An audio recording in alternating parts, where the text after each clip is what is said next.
Hey guys, so I'm going to go over my skincare routine. It has been a really long time since I've done an updated one, but it actually hasn't changed too much. For nighttime, I'm still removing my eye makeup with the Target brand Up and Up eye makeup remover. This is comparable to the Neutrogena one. It does a great job at removing my waterproof mascara. It's the type where it has the two liquids that you have to shake up to, I guess, like activate it, pretty much shake it up before you can use it. So you soak a cotton pad or cotton ball with this and then just dab that across the eye and gently remove the eye makeup. And then, just take time to melt away the waterproof makeup because it does take some time. So that's that. And then if I'm wearing more makeup than usual, like I am today, I will use a cleansing towelette like this to just remove all the makeup off as much as possible. And then I will use my face wash, which I've been using this one, the Aveeno Positively Radiant Makeup Removing Cleanser, and I'm almost out of this one. I've been using it for a really long time to just remove the extra residue, extra makeup, because I wear makeup pretty much almost every day. There are a couple or few days of the week sometimes that I'll just like not wear makeup or I'll wear very, very little.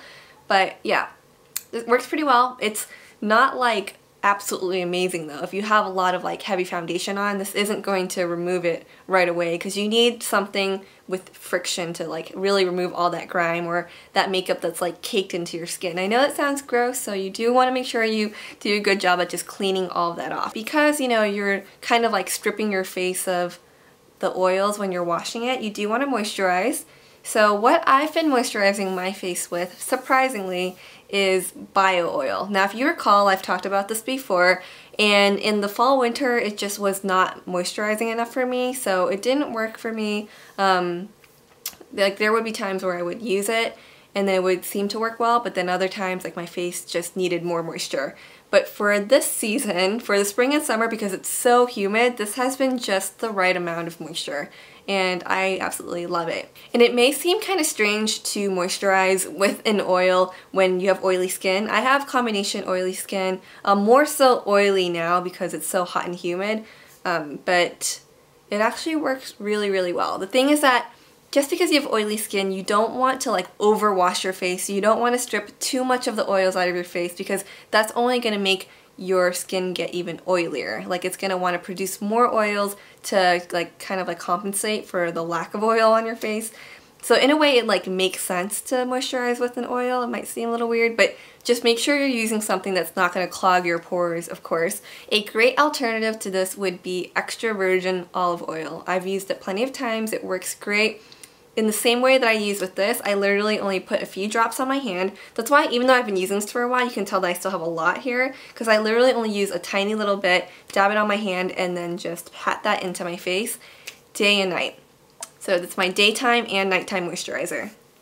So in the morning time, I wake up and I rinse my face because I'm literally a grease ball when I wake up. I rinse my face with this. This is the Neutrogena Acne Stress Control Power Foam Wash. Been using this for a long time as well. I think it's like my second bottle. As you can see, I'm almost out of this one too.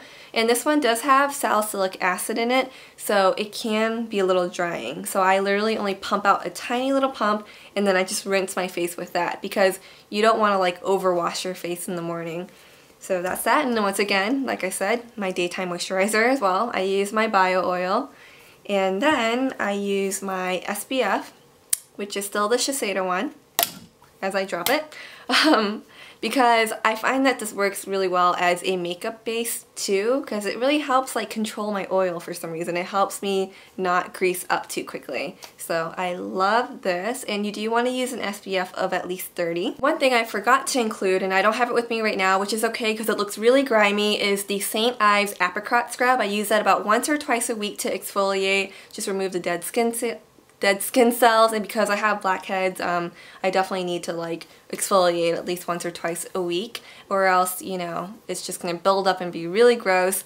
But don't over exfoliate because that's gonna make you extra greasy too. It's gonna like activate your oil glands, and it can be abrasive. So that one in particular can be abrasive if you have sensitive skin. But for me, it works really well because I get a lot of buildup. And then as far as all that goes, my skin is not perfect. I'm using more like direct light, so it's harsh. So you should be able to see that I do have like some bumps going on. My skin, because it's oily, I do have enlarged pores, I do have blackhead issues, so it does take maintaining. It's not like, you know, just easy to have better skin. I don't have perfect skin, I definitely don't, but it is better than what it used to be. And also back then I didn't drink as much water as I do now. What you ingest internally is going to affect how you look on the outside too, you know what I mean? Like if you hydrate yourself well, eat fruits and vegetables, which I honestly don't, but I drink a lot of water to kind of compensate. I know that sounds terrible. It is just better to hydrate yourself internally, and externally you should look better, you know, because your skin may be really dehydrated, but what you put on topically may not be enough. You might really need to hydrate yourself, you know, drink a lot of fluids, drink a lot of H2O, and try to not like dehydrate yourself with a lot of salty foods and stuff like that. So that's really about it. Don't over dry out your skin, whether you have oily skin or not. Make sure to keep yourself hydrated and keep your face moisturized. And that's all about I can say. So that's my updated skincare routine. It's very, very simple. And that's it. Thanks for tuning in. Bye.